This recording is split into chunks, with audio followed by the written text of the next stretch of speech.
Olá, hoje estamos aqui com a Natália Teruel, que é doutoranda na Universidade de Montreal. Quem vai entrevistá-la comigo é a professora Maria Cláudia Emer, co-host do Emílias Podcast, coordenadora do projeto Emílias Armação em Bits. Tudo bem, Maria Cláudia? Tudo bem, Adolfo. Então, hoje a gente está aqui também com a Kathleen Lins, que é aluna de design gráfico na UTFPR e bolsista do Emílias Podcast. Tudo bem, Kathleen? Tudo bem, professor. Então, seja bem-vinda ao Emílias Podcast, Natália. Tudo bem? Muito obrigada, tudo certo. Muito obrigada pelo convite. Nós que agradecemos. Então, você está aqui porque foi até uma indicação da Kathleen, porque você não é... Normalmente a gente entrevista mulheres da computação, mas você está numa área próxima e a gente também faz questão de entrevistar pessoas em áreas próximas. E aí, a sua carreira toda, até agora, pelo que eu entendi, está muito ligada à pesquisa. Então, o que eu queria saber é como é que você chegou a se interessar. Talvez você comece explicando como é que você se interessou pelo curso de graduação que você fez e daí como é que você chegou na área de pesquisa.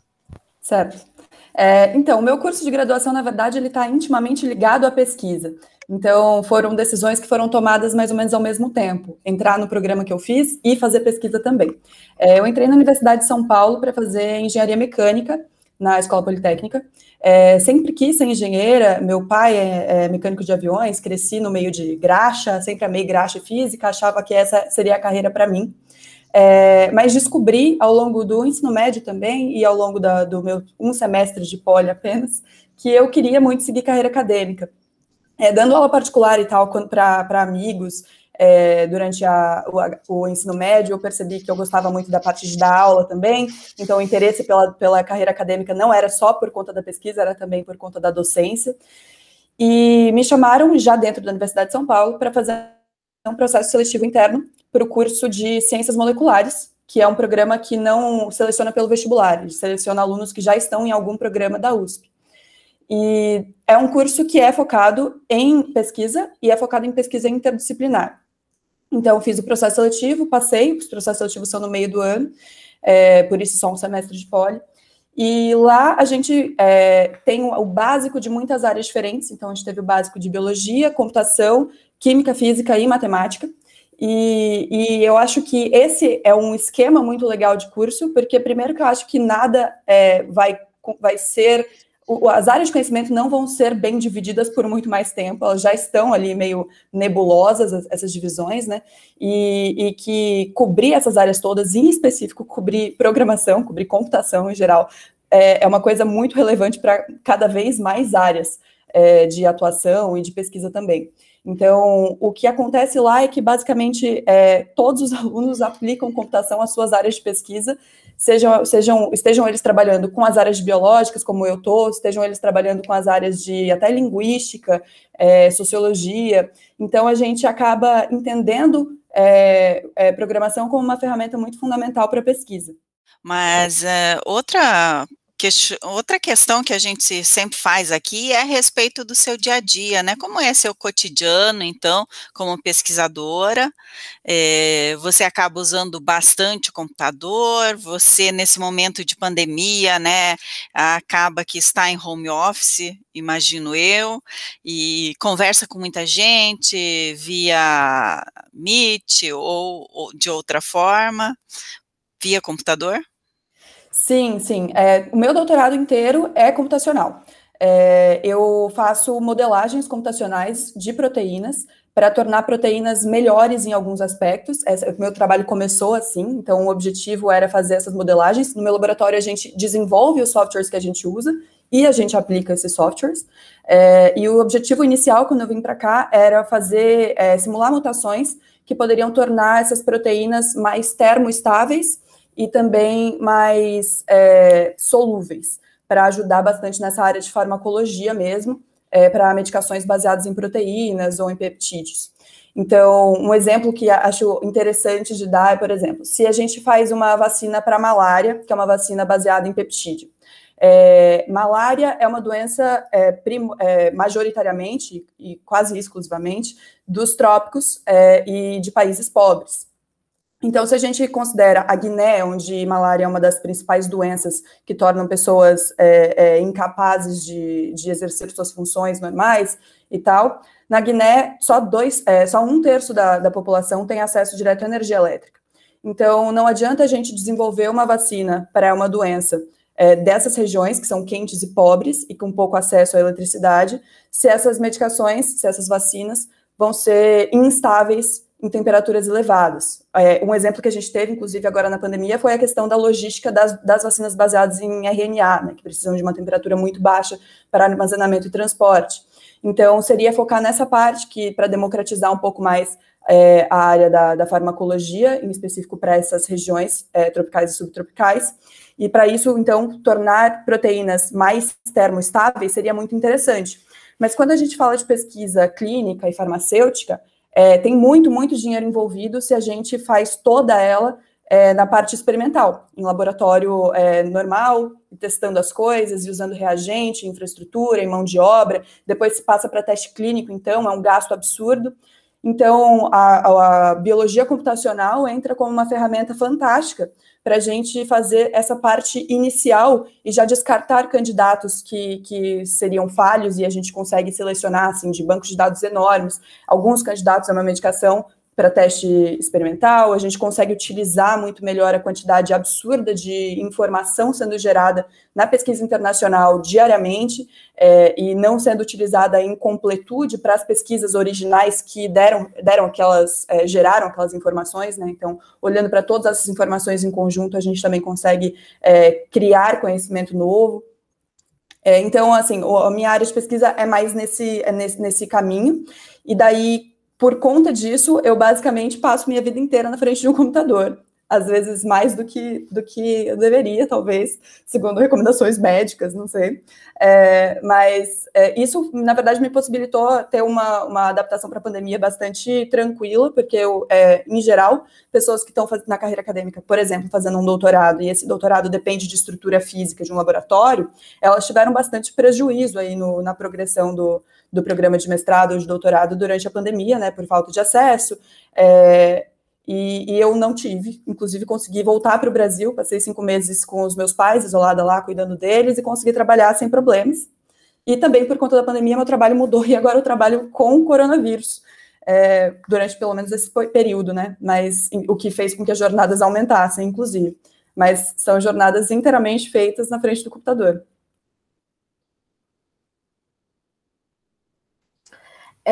A gente queria saber se você enfrentou alguma dificuldade na escola, no trabalho, durante a sua trajetória por ser mulher. Sim, inúmeras. Eu quis fazer engenharia inicialmente em institutos militares, porque minha família quase inteira fez engenharia em institutos militares, e eu saí da casa dos meus pais, eu sou do Mato Grosso do Sul originalmente, saí da casa dos meus pais aos 14 anos para fazer a preparação para os institutos militares em São José dos Campos. E essas turmas específicas para a preparação de institutos militares eram turmas masculinas e turmas de pessoas mais velhas que eu. Então, por exemplo, no meu 3º ano, a média de idade da minha turma provavelmente estava ali nos 21 anos, o máximo de idade aceitável para ingresso era 23, então as pessoas chegavam a ter 23 anos. Era uma turma de 90 pessoas, e essas 90 pessoas eram, em sua imensa maioria, homens adultos, e eu era uma menininha de 16. Então, assim, era uma situação complicada, porque eu ainda não sabia direito o meu papel naquele ambiente, eu não sabia direito me defender de situações desconfortáveis. Então, assim, foi um início desagradável e meio traumático nessa escolha de carreira, que influenciou bastante no fato de que eu resolvi ir fazer engenharia em uma instituição civil e não militar. Por isso eu fui para a Poli, e daí na Poli, na verdade, as coisas não melhoraram muito, e a engenharia mecânica, em específico, ainda era um ambiente bastante machista. Melhorou muito desde então. As meninas que entraram no mesmo ano que eu, que foi 2014, fizeram uma revolução considerável lá, criaram coletivos, a gente também começaram a ser eleitas presidentes do centro acadêmico, a gente também teve um avanço muito grande, que foi a posse de uma diretora para a Escola Politécnica, que é uma professora. Então, assim, as coisas melhoraram muito de 2014 para cá, mas quando eu entrei foi um choque bastante grande, e um dos motivos também pelo qual eu escolhi mudar de curso. Quando eu mudei de curso, minha turma era novamente majoritariamente masculina. Entramos 26 alunos na minha turma dos Ciências Moleculares, éramos apenas 2 meninas, formamos só 7 e as 2 meninas estavam lá. Inclusive a Gabi, que era a outra menina da minha turma, é uma cientista fantástica, trabalha com cosmologia em Baltimore.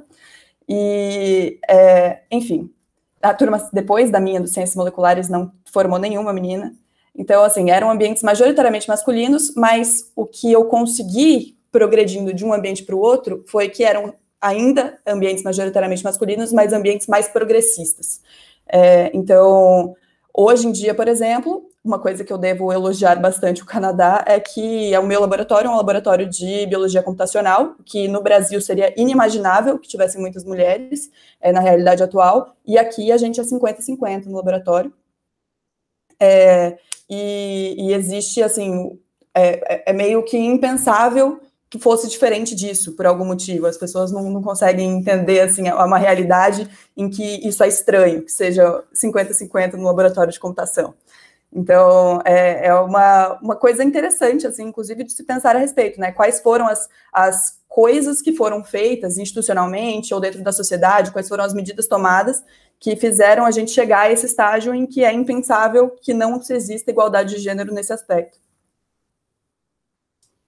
Sim, bem interessante saber, né, que no seu laboratório tem 50% de mulheres e 50% de homens, muito bom.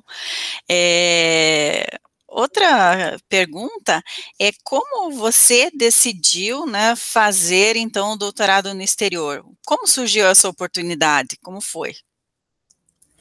Eu sempre, desde que eu resolvi seguir carreira acadêmica, eu pensava em não fazer minha carreira acadêmica inteira no mesmo lugar. Então, eu fiz 3 anos de pesquisa na USP durante a minha graduação, e eu não queria ficar na mesma instituição em específico, porque eu acho que quando você constrói toda a sua carreira na instituição, talvez, em uma instituição só, talvez você comece a confundir um pouco o que é de fato a ciência que você está fazendo e quais são o que é vício do laboratório, ou limitações de infraestrutura e questões burocráticas associadas à instituição em si. Então, eu queria explorar o máximo possível de instituições que eu conseguisse ao longo das diferentes etapas, né, da carreira acadêmica. Além disso, eu tinha muita vontade de ir para fora do país para passar um tempo, exatamente por conta para conseguir avaliar como comunidades, como sociedades que se auto-administram muito bem e de forma bastante progressista, conseguem fazer isso, e não apenas as comunidades como um todo, mas também, né, o microambiente ali da academia, como acontece um financiamento maior, como se eles se comunicam melhor com a sociedade, como eles fazem isso. Então, eu queria muito aprender como resolver alguns problemas que a gente observa na ciência nacional e depois voltar para o Brasil. Então, assim, o meu plano ainda é terminar o doutorado aqui, talvez fazer algum outro, um pós-doc fora ainda, mas definitivamente voltar para o Brasil para construir carreira no Brasil, mas tendo esses conhecimentos a respeito de outras realidades. E a minha vinda para cá foi bastante inesperada, mas o meu orientador daqui, ele se formou no mesmo curso que eu da USP. Ele entrou em Química na USP e se formou em Ciências Moleculares, quando o curso ainda chamava Curso Experimental de Ciências Moleculares, e ele foi da primeira turma. E eu fui da 24ª turma. E depois ele seguiu carreira em diversos lugares do mundo e virou professor aqui na Universidade de Montreal. E ele trabalha exatamente com essa parte da interface ali entre biologia e computação, e precisava formar um grupo de pessoas que soubessem tanto biologia quanto programação, e foi atrás de alunos recém-formados em ciências moleculares, porque ele sabia que a gente tinha essas 2 áreas fortes no nosso currículo. Então, foi um convite que acabou caindo muito bem ali dentro do que eu planejava para a minha vida, que era realmente vir para um país com uma questão social admirável e que dá para a gente aprender com. Embora eu tenha tido também minhas decepções com o Canadá, acho que a gente idealiza um pouco os países de primeiro mundo, e daí a gente vê que todos os países têm problemas, né? Mas acabou encaixando muito bem com os meus planos, encaixando muito bem com a área que eu queria trabalhar mesmo, que era a parte de biologia computacional do estudo de proteínas. Interessante, você já respondeu uma pergunta que eu ia fazer sobre porque a nossa entrevistada mais recente, que ainda não foi publicado, quer dizer, quando esse episódio for publicado, já vai ter sido publicado, né? Mas é uma professora nos Estados Unidos, né? E a gente tem uma certa preocupação, né, com a situação do país. A gente entende, mas, por outro lado, o que vai ser da ciência do Brasil se tantos talentos assim forem embora, né? Mas, enfim, isso você vai ter o seu tempo adequado para decidir. Eu acho que o foco agora é terminar o doutorado. E você recentemente publicou esse artigo Modeling Conformational State Dynamics and its Role on Infection for SARS-CoV-2 Spike Protein Variants. Que SARS-CoV-2, eu sei que é o vírus lá da Covid, se não estou enganado. E será que você consegue explicar para a gente, para quem está nos escutando, qual é a ideia principal desse trabalho? Consigo. Então, uma coisa muito legal desse trabalho é que eu comecei a desenvolver ele exatamente quando eu fui para o Brasil passar um tempo com os meus pais. E quando eu cheguei no Brasil, meus pais moram numa fazenda, nasci e cresci numa fazenda, no Mato Grosso do Sul, e meu pai estava desesperado por conta do coronavírus. Então, ele estava tão hipocondríaco que ele achava que ele não estava respirando bem, que ele não conseguia dormir de noite, assim, ele realmente estava com muito medo. Meu pai mais velho, ele está com 73 agora. E uma coisa que eu sou muito parecida com ele, um aspecto específico, é que eu tenho muito menos medo do que eu vejo e do que eu entendo. E como eu trabalho com proteínas, eu trabalho, inclusive, com ferramentas de visualização dessas proteínas, da estrutura delas, né?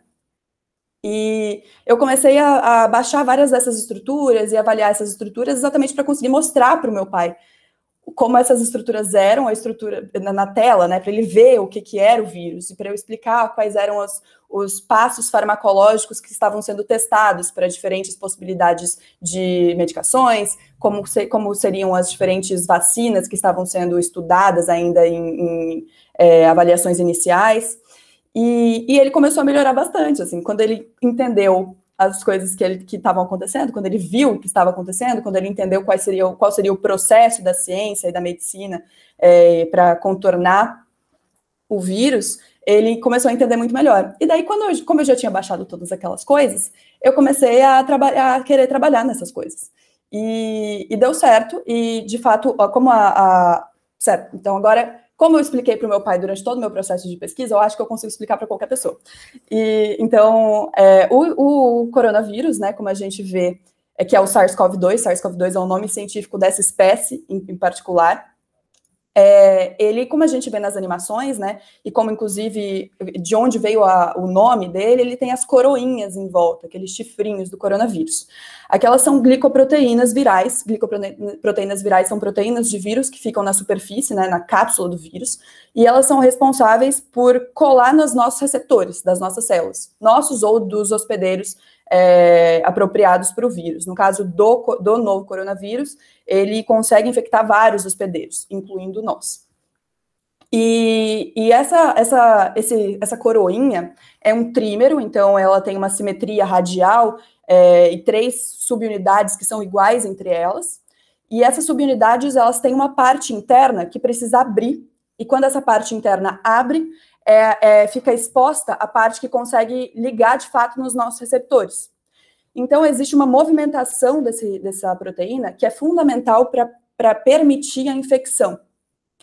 E a gente estava trabalhando exatamente com a parte de dinâmica de proteínas, né? Porque se a gente tornasse proteínas mais rígidas, elas talvez fossem mais termoestáveis, uma coisa nesse caminho. Então, a gente tinha desenvolvido softwares exatamente para avaliar a dinâmica de proteínas. E eu pensei, bom, se o coronavírus precisa abrir, se a spike, né, que é essa proteína específica, precisa abrir, precisa se movimentar para conseguir infectar a gente, talvez a taxa de transmissão, a infecciosidade do coronavírus esteja associada exatamente à facilidade dessa proteína de abrir ou fechar. E daí eu avaliei uma variante específica que surgiu e ficou predominante, né, na epidemiologia da Europa, bem no comecinho, que foi uma mutação pontual, que foi a D614G, e também comparei o novo coronavírus com o coronavírus anterior, de 15, 20 anos atrás, que era menos transmissível, segundo dados epidemiológicos. E eu consegui ver que, comparando esses três, né, o coronavírus selvagem, o novo coronavírus selvagem, o coronavírus anterior e o novo coronavírus com essa mutação, comparando esses três, eu vi que quanto mais a proteína tivesse flexível quando estava no estado fechado, e quanto mais ela estivesse rígida quando ela estivesse no estado aberto, mais o estado aberto seria favorecido, porque ficaria mais fácil de abrir e mais difícil de fechar de novo. E daí eu comecei a fazer uma avaliação em larga escala. Eu gerei 34 mil mutantes e avaliei a dinâmica desses 34 mil mutantes para avaliar quais seriam as mutações que fariam exatamente a mesma coisa que essa mutação que surgiu na Europa fez, e inclusive em maior escala do que essa da Europa fez. E a gente conseguiu foram 34 mil mutantes, mais 17 mil mutações, né? Porque são duas estruturas, a fechada e a aberta. E desses 17 mil mutantes, a gente achou algumas mutações que realmente poderiam fazer com que a ocupância desse estado aberto fosse maior, então que essa proteína passasse mais tempo no estado aberto e, portanto, mais tempo apta a ligar nos nossos receptores. E algumas das mutações, inclusive, que a gente viu entre essas 17 mil, foram mutações que, de fato, surgiram nas novas variantes um pouquinho depois. Então, a gente conseguiu encontrar a mutação principal da variante do Reino Unido, que também é a mutação principal da brasileira e da sul-africana, e a segunda mutação principal da brasileira e da sul-africana, e que agora apareceu de novo numa variante Delta Plus, né? Porque tem a Delta, que é a que está deixando todo mundo com muito medo, e agora ainda tem uma Delta estilizada, uma Delta com uma mutação extra que também favorece esse estado aberto e, portanto, aumenta a transmissibilidade. Então, assim, em geral, esse é meu trabalho. O objetivo com ele é realmente ajudar em políticas públicas de rastreamento, né, de sequenciamento, para avaliar se uma nova variante que surge é mais perigosa ou não, se isso exige um controle forte local para que essa variante não se espalhe. Então, o trabalho está nesse caminho.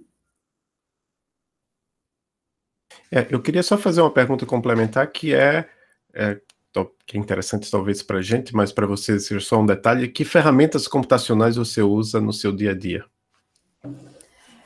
Eu programo em Python, C e R. A imensa maioria do meu tempo eu estou programando em Python. Todos os nossos softwares, alguns deles estavam com um pedaço em C, um pedaço em Java, mas os pedaços em C a gente está migrando tudo para Python, por alguns motivos, inclusive, de acesso. Como a gente cria ferramentas para pessoas da área da saúde usarem, a gente precisa que essas ferramentas sejam o mais simples possível para essas pessoas manipularem.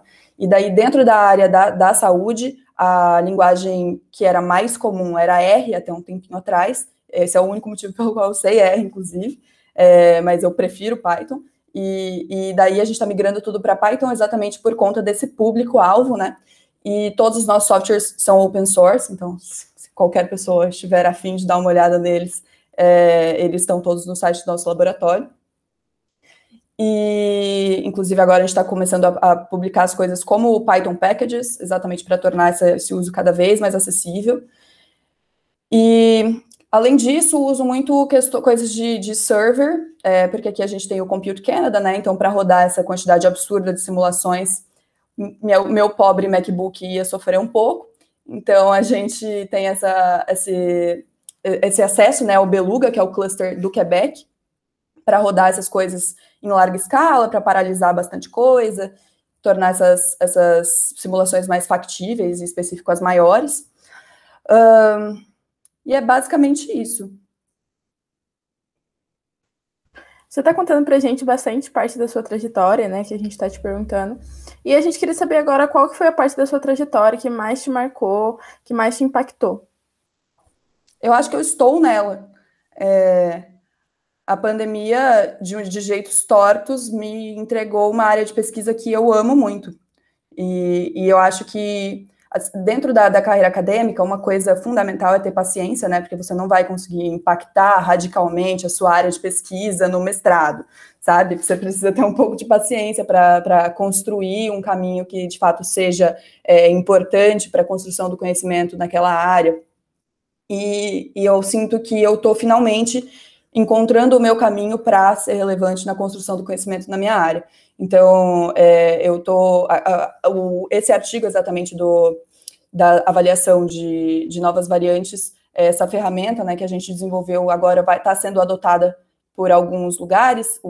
A agência do Reino Unido de monitoramento de novas variantes agora aprovou financiamento para adaptar o nosso método e colocar dentro do banco de dados deles. Então, todo sequenciamento que entrar no Reino Unido, e o Reino Unido é o lugar que mais sequencia no mundo, cerca de 11% dos casos confirmados são sequenciados, comparado ao Brasil, que é 0,11%, então só para ter um ponto de referência.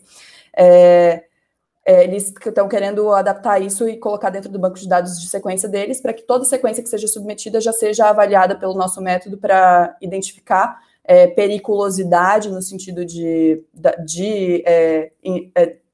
taxa de transmissão por conta da questão conformacional. Existem outros aspectos que também podem tornar uma variante mais perigosa, como escape imune, como, de fato, o binding, né, da proteína aos nossos receptores, que são coisas que a gente ainda não explorou em larga escala. Elas são exploráveis, mas com softwares muito mais pesados, que não seriam adaptáveis assim, a um grande banco de dados. Então, agora a gente está tentando adaptar essas coisas também para conseguir avaliar, principalmente escape imune em larga escala.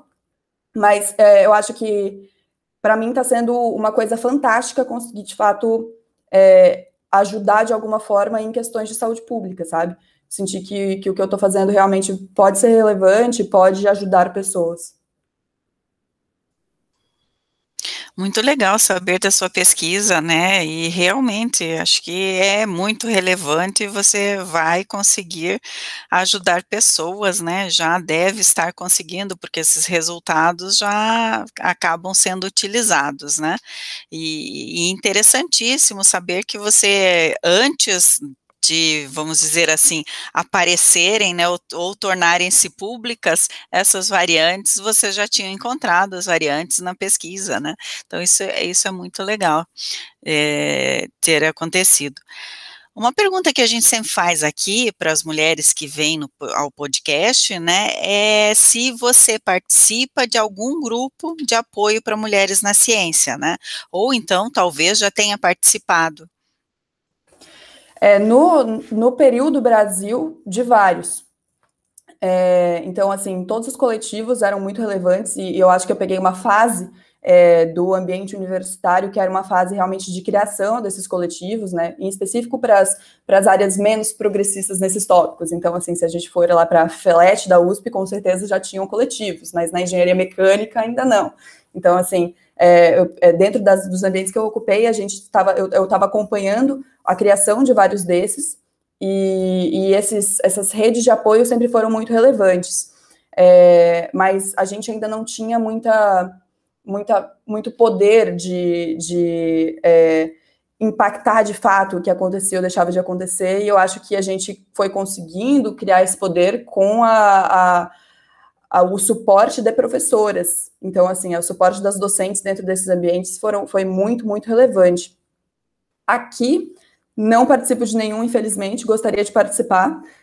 O que eu faço atualmente, eu tenho alguns projetos de educação científica, no Mato Grosso do Sul especificamente, já faz 6 anos, e o que a gente tenta fazer é realmente focar bastante na mentoria das alunas e também servir como uma espécie de ouvidoria, né, como a pessoa a quem elas podem recorrer em casos em que elas sofreram algum desconforto, em momentos de decisão de carreira, enfim, eu acho que essa é uma parte relevante também do processo, não apenas do processo em grupo, mas de ser uma pessoa que você pode ter alguém a quem você pode recorrer individualmente.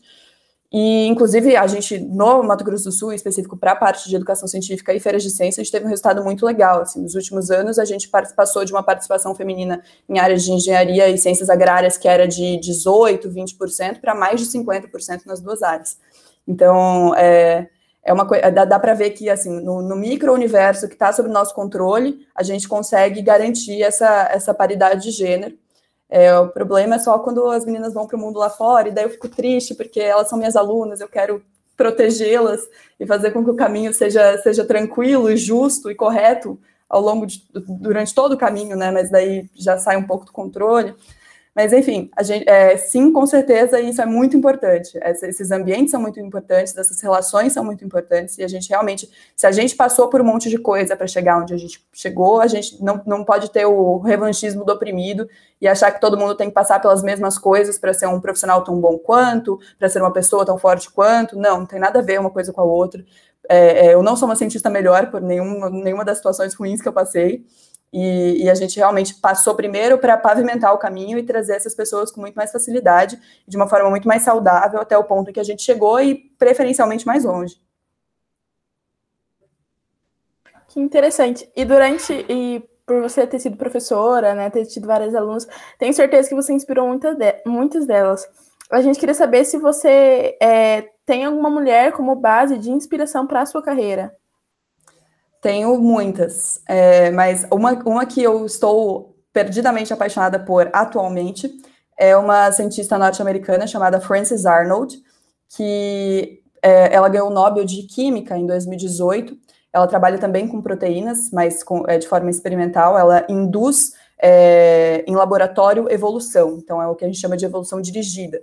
Então ela faz com que algumas proteínas, que são da classe das enzimas especificamente, elas passem por vários desafios evolutivos em laboratório mesmo. Ela cria esses desafios evolutivos e seleciona essas proteínas que conseguiram superar esses desafios evolutivos. E assim ela está criando enzimas que são muito melhores do que as originais e que podem ter diversas aplicações na área da saúde.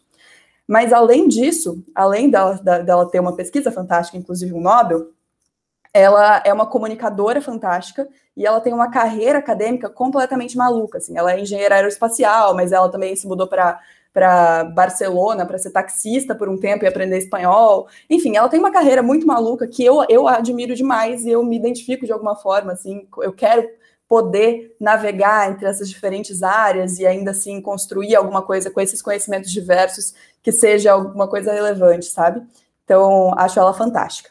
Outra pessoa que eu preciso pontuar é a minha orientadora da graduação, que foi uma pessoa fantástica na minha vida, assim, com quem eu tive uma relação muito boa e que era uma inspiração gigantesca, porque além dela ser uma cientista fantástica, ela era muitas coisas de forma fantástica. Então, ela quebrou um pouco para mim o mito de que para uma mulher ser bem-sucedida na carreira acadêmica, ela precisaria abrir mão de todos os outros aspectos da vida. Ela era uma docente fantástica, levava muito a sério a docência, o que infelizmente não é a realidade para todos os professores universitários. E ela também era uma mãe fantástica, e, enfim, uma pessoa fantástica como um todo. Então, ela com certeza foi uma pessoa muito importante aí nesse caminho acadêmico. Acho que quando você tem uma orientadora, você tem mais do que uma pessoa que vai te ensinar a fazer pesquisas. Tem uma pessoa que vai te ensinar como é ser mulher dentro da carreira acadêmica.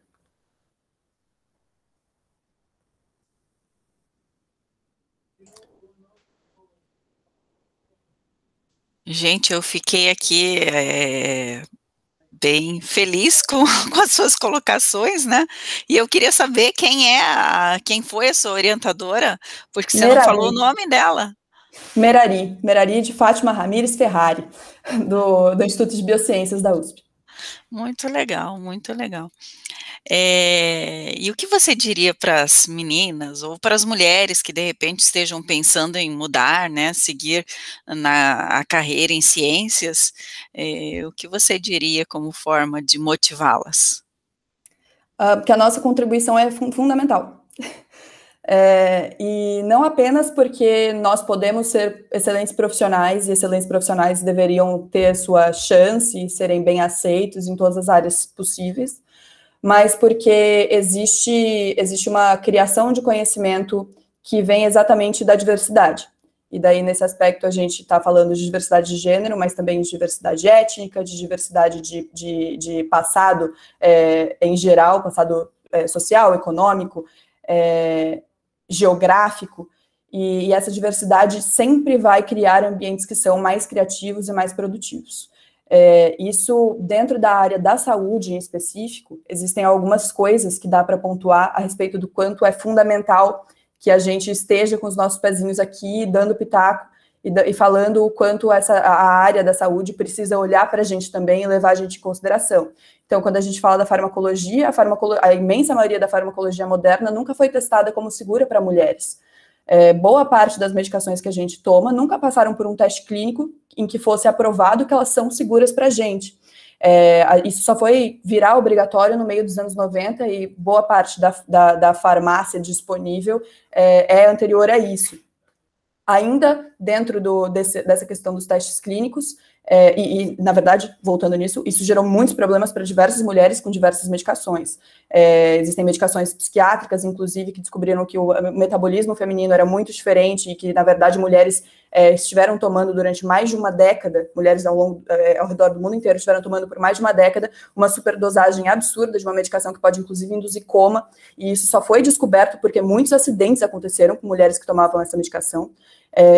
E isso tudo acontece porque até meados dos anos 90 não tinha ninguém para falar, oi, mas o meu organismo aqui não funciona igual ao de vocês. A gente precisa saber se eu posso tomar esse remédio também. E isso ainda é, infelizmente, uma realidade quando a gente fala de grupos étnicos. Uma medicação que é desenvolvida e testada na Suécia não necessariamente vai servir para o público brasileiro. Não necessariamente os efeitos colaterais vão ser pequenos, como foram nos testes clínicos, não necessariamente a eficácia vai ser tão boa quanto foram nos testes clínicos. Então, é muito importante, e isso é só o exemplo da minha área específica, mas com certeza existem exemplos em todas as áreas a respeito do quanto é importante que a gente traga esse novo ponto de vista, que lembre pessoas dessa área de pensarem na gente, né? Eu quero fazer só um comentário antes do Adolfo passar, né, para o momento indicações, que muitas vezes eu percebo isso até em relação a uma consulta médica, né, por exemplo, minha mãe já tomou e ainda toma medicações, né, controladas algumas vezes, e chega para o médico e diz, olha, não está me fazendo bem, né, estou sentindo isso, aquilo, aquele outro, e o médico simplesmente diz, não, continue tomando que isso não pode estar acontecendo, né? Então, a impressão que dá é que muitas vezes os nossos médicos não percebem as diferenças em cada um de nós, né? Porque os seres humanos são diferentes, né? Então, essa diferença que você está colocando em relação a gênero, a etnia, né, existe, e também eu acredito que exista uma diferença pelo indivíduo mesmo, né, por todas as características que ele traz, né. Então, acho muito importante mesmo que isso seja colocado pela ciência, né, e ainda bem que hoje temos mulheres, então, que estão aí, né, dando voz às mulheres também, e também pessoas dando voz a essas outras raças, né, ou etnias aí que existem e que a gente precisa considerar quando pensa em medicação. Com Já certeza. fiz a minha parte. Em medicação e em avaliação clínica também. Teve um projeto muito interessante de um doutorando de algum país africano, que agora eu não me lembro qual, mas a respeito de câncer de pele, porque todos os diagnósticos clínicos de câncer de pele, ensinados, inclusive, em todas as faculdades de medicina do mundo, levavam em consideração a pele branca, a pele caucasiana, para diagnóstico. E então não existia base para diagnóstico clínico de câncer de pele em pessoas de pele negra. Então, assim, esse é um outro exemplo do quanto alguém precisa perceber que isso é um problema, e, em geral, a pessoa que percebe que isso é um problema é a pessoa que está sofrendo com esse problema, e falar, vamos resolver isso aqui, porque até então a medicina não me levou em consideração, não levou em consideração pessoas como eu. Interessante. A gente entra nessa parte agora das indicações, né? Eu vou começar comentando que alguém indicou, eu não vou lembrar agora quem foi, alguma das nossas convidadas indicou o filme Radioactive, né? Que conta a história de Marie Curie, e eu assisti. Não é realmente nenhuma obra-prima, mas é interessante para você conhecer a história da Marie Curie. Não sei também quão fidedigno é em relação à história dela, mas eu li algumas críticas, teve gente que não gostou porque achou que focou muito na vida pessoal dela e muito pouco na ciência, mas eu acho que isso faz parte de qualquer biografia. E eu quero saber, então, de você, se existe algum livro, filme, série, podcast, qualquer coisa cultural ou técnica que você pode ser, algumas das nossas entrevistadas às vezes indicaram livros técnicos, pode ser também, que você quer indicar para as nossas e nossos ouvintes. Nossa, tem muitos, assim, em geral o que eu indico é literatura mesmo, porque eu acho que meu hobby principal e sempre foi literatura. Minha mãe também cresceu em fazenda, como eu cresci em fazenda, mas ela veio em fazenda por mais tempo, né, eu saí da fazenda cedo, e ela sempre falou que se ela não tivesse companhias de livros, ela teria pirado. e eu assino embaixo dessa afirmação, assim, acho que são ótimas companhias. Mas, em geral, eu indicaria literatura. Existem muitos livros que foram muito importantes na minha vida. A Insustentável Leveza do Ser, do Milan Kundera, é um livro que eu acho que deixa qualquer pessoa apaixonada por literatura. Eu gosto muito de literatura latino-americana também, então qualquer coisa do Gabriel Garcia Marques tem meu coração. Literatura brasileira, inclusive, aqui eu vivo achando versão em inglês de Machado de Assis para fazer todos os meus amigos canadenses e de outros lugares do mundo lerem Machado de Assis, porque eu acho que é fundamental para a formação de caráter de qualquer pessoa. Que mais? Acho que de série tem o Gambito da Rainha, que eu achei uma série muito boa. Sobre o que você pontuou agora, eu ainda não assisti Radioactive, porque não tem na Netflix canadense. Então, ou eu vou ter que achar aí um VPN, não sei, mas por enquanto não deu para assistir. Mas eu acho que, pelo que você deu de feedback, né, eu acredito que é importante focar na vida pessoal de mulheres que fazem ciência, exatamente para desmistificar um pouco quem a gente é. Não só mulheres que fazem ciência, como cientistas em geral. Acho que o estereótipo cientista cai muito no clichê da pessoa louca e brilhante e sozinha, e enfim, é um estereótipo que inclusive afasta todo mundo da ciência, sabe? Se qualquer pessoa se vê dentro do espectro da normalidade, essa pessoa vai pensar, a ciência não é para mim. E isso tá completamente distante da realidade. Então, assim, mostrar que nós somos pessoas normais, que têm uma vida pessoal, que tem uma vida familiar, que tem uma vida amorosa, que tem problemas pessoais, que tem hobbies, tem toda uma complexidade, né, do ser humano ali por trás. Eu acho que é muito importante explorar essas coisas quando a gente divulga grandes cientistas. E sinto falta, inclusive, de que isso seja explorado para mais cientistas. Que mais? Também tem um podcast muito legal de ciência, que está começando ainda, que chama Física Popular Brasileira, que eu estou achando bastante legal. Conheço algumas das pessoas que fazem esse podcast e elas são fantásticas. Gosto muito do estilo que eles gravam também, enfim. Gosto bastante, recomendo. Que mais? Difícil isso. Tem muitos entretenimentos para serem recomendados, em específico em momento pandêmico, né? Então, assim, por favor, não vá para o bar, por favor, ouça um podcast. Fica aí meu apelo para todos os ouvintes. Mas, enfim, tem muito entretenimento muito bom a ser consumido. Ok. Eu só ia dizer que, para completar a questão lá, que é uma coisa interessante, né? Porque a Marie Curie, tudo bem, ela foi muito especial, ela ganhou 2 Nobéis, né? Mas, assim, aí eu fui ver a lista das outras mulheres que ganharam o mesmo Nobel que ela. Em primeiro lugar, são poucas, né? Em segundo lugar, a maioria absoluta delas eu não tenho a menor ideia de quem seja, né? Só a Marie Curie que ficou famosa. Talvez pela questão do que ela descobriu também, né? Mas, enfim, realmente a gente conhece muito pouco a vida de vários cientistas brilhantes que viveram no nosso mundo. É bem isso, né? O interessante é que quando a gente vai às escolas, por exemplo, a gente vê na parede lá só tem foto de cientistas, homens, né? E de mulheres não tem. Então é algo que a gente também precisa investir, assim, enquanto projeto, né? Emílias, que faz oficinas nas escolas, para a gente melhorar esse conhecimento com relação a cientistas, que tem várias, né?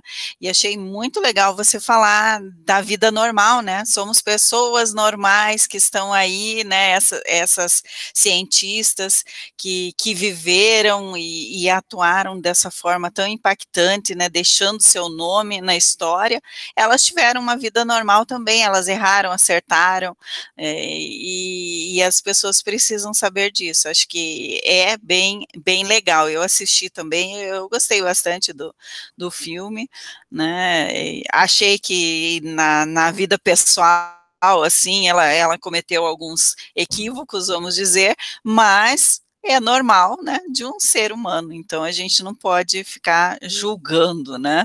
A gente tem que pensar no quanto aquela pessoa fez em termos de ciências para nós, né? E o restante é o que acontece na vida de cada um de nós, né?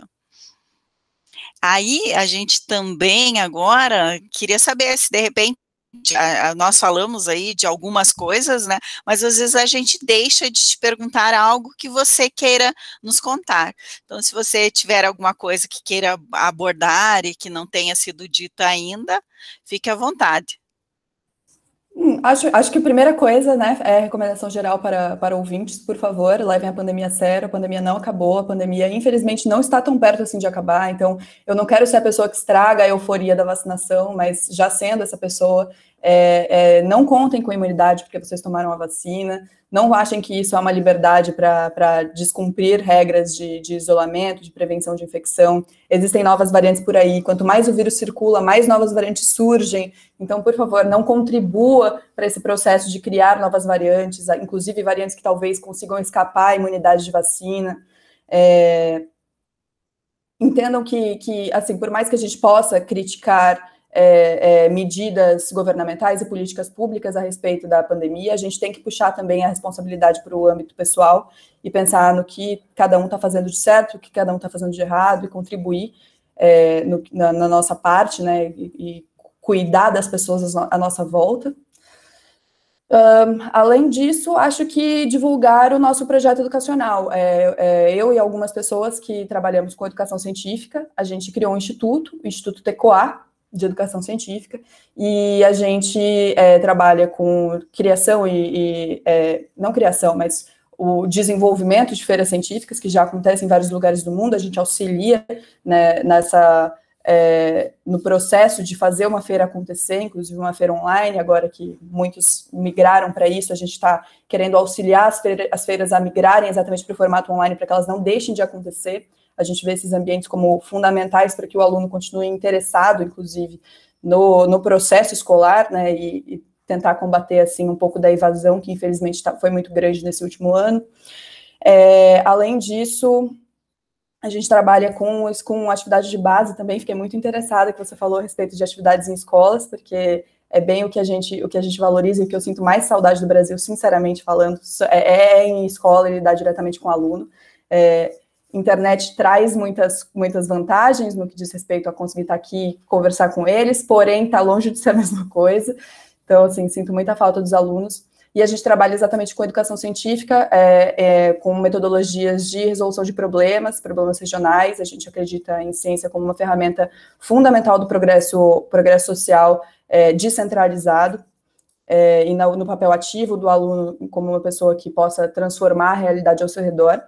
Então, assim, conheçam nosso trabalho no Instituto TECOA, e acho que é isso. É uma única coisa que eu adicionaria aí, fazendo propaganda do nosso trabalho. Não, muito bom. Eu acho que a gente pode colocar também o link, né, do Instituto.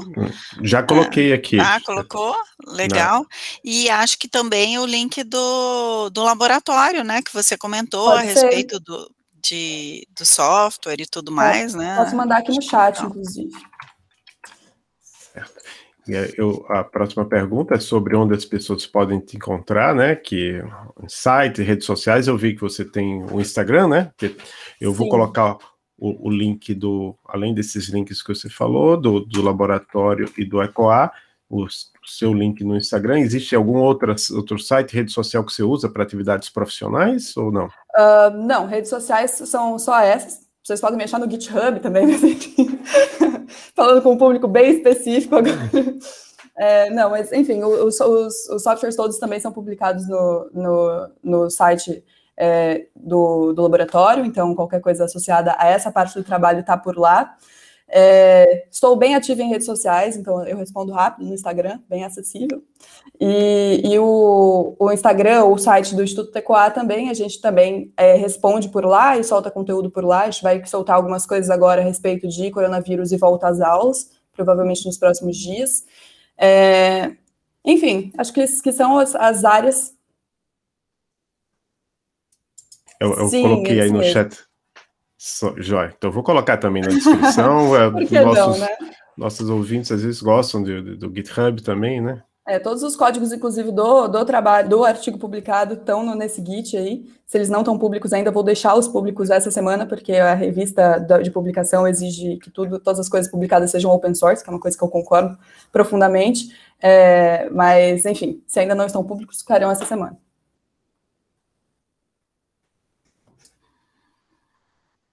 Muito bom, Natália. Acho que o Adolfo está já colocando tudo ali para a gente depois ter, né, na página. Eu acho que eu quero agradecer bastante por você ter aceitado o nosso convite, né? Foi muito legal a conversa aqui. Obrigada, Kathleen, também, por ter feito essa indicação, né? E por participar aqui com a gente.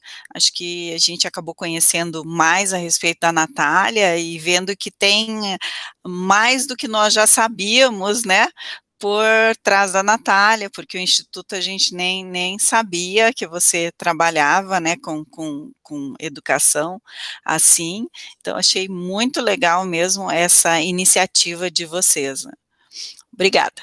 Eu que agradeço muito pela oportunidade, de verdade. Acho que conversar a respeito da vida acadêmica, da carreira acadêmica e do trabalho desenvolvido pela academia é uma coisa fundamental que, infelizmente, nós cientistas ainda fazemos muito mal. Então, com toda a oportunidade de prestar esse serviço aí melhor, é uma oportunidade muito válida. Então, obrigado novamente, obrigado, Kathleen, Maria Cláudia, e para todos os nossos e nossas ouvintes, um grande abraço, até o próximo episódio.